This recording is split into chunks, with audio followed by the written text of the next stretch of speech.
Here are 7 major proofs that God exists. The first 5 can be seen by anyone with an open mind, and even the honest atheist should admit it is at least possible for God to exist. The last 2, however, cannot be seen by those who totally reject the idea. We'll explain why when we get to them. Proof 1, creation demands a creator. We live in an incredible universe, in an incredible galaxy, in an incredible solar system, on an incredible planet, in our incredible human bodies, with our incredible human minds.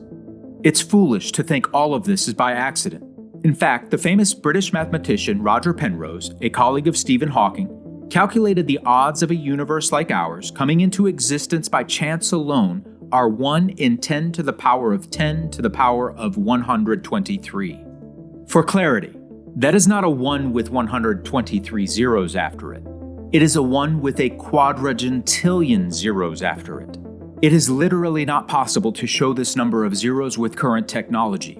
And even if it could be shown, you would not have enough time to see all the zeros even if you lived the sum total of the number of years of every human who ever lived. These odds make the idea that the universe came into existence by random chance statistically impossible many times over, which leads to one logical conclusion. There is a creator who created with intent. As the Bible states, in the beginning, God created the heavens and the earth. Plain and simple, right? If you agree, give us a thumbs up, or let us know in the comments below. And be sure to subscribe to our channel so you can watch more videos explaining different Bible topics. Now, proof number 2. Life demands a life giver. Life simply does not come from inorganic compounds. Life only comes from pre-existing life. This is known as the law of biogenesis.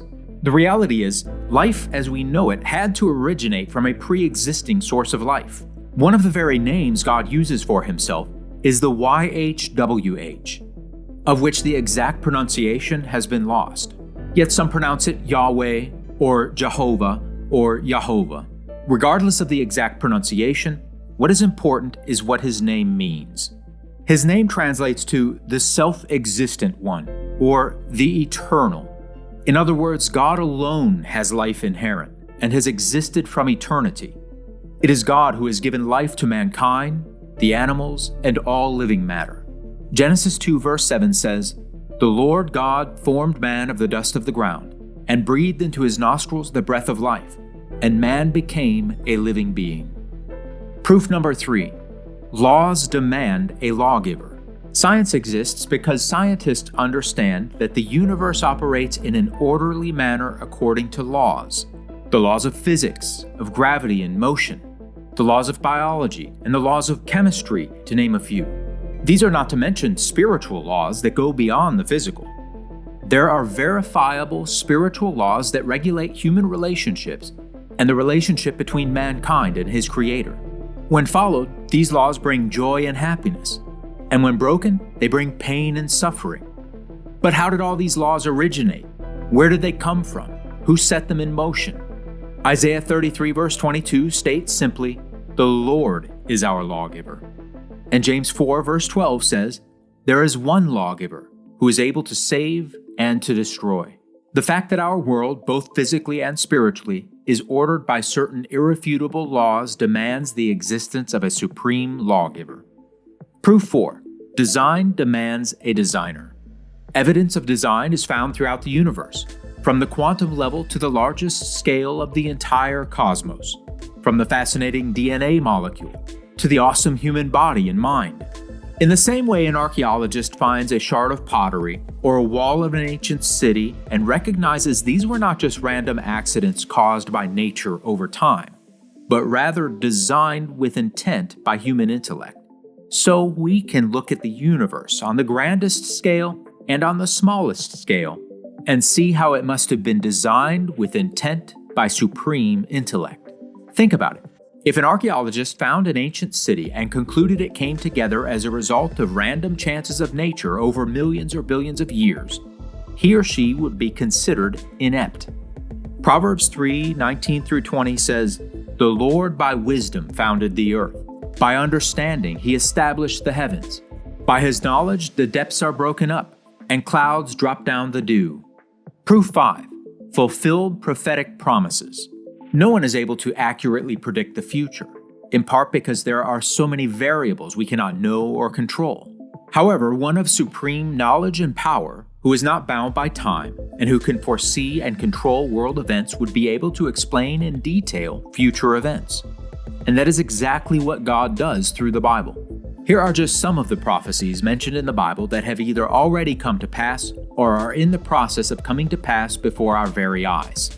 Prophecies determining the outcome of the ancient cities of Tyre and Sidon. Prophecies regarding King Cyrus and his favor toward the Israelites. Prophecies describing the tribes of Israel and how they would fare in our modern age.